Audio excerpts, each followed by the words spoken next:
Welcome to Man Does Tech, where I solve the problems you didn't even know you had. You start by getting to the edge of the problem, unlock access where the fender liner meets the wheel well. Use the parking brake and chalk. This keeps the car stable. Next, pry out the visible trim using a flat pry tool, then remove any bolt heads with a 10 mm socket. These often hold the liner at the top.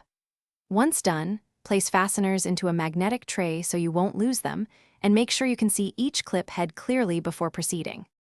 You now work methodically around the wheel well because the order matters and saves time when reinstalling.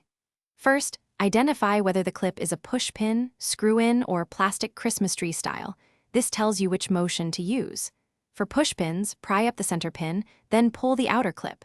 For Christmas tree clips, slide the panel popper under the head and lever out slowly to avoid breaking the shank. Once done in one section, move to the next and keep clips grouped so reassembly is straightforward.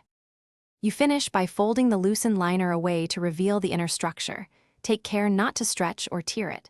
Inspect for any wiring clips or retained screws and remove them before fully pulling the liner out. If a clip or section resists, avoid brute force. Spray a small amount of penetrating oil, wait 10 to 15 minutes, then pry again to prevent plastic breakage. Finally, when reinstalling, use matching replacement clips. Thanks for watching.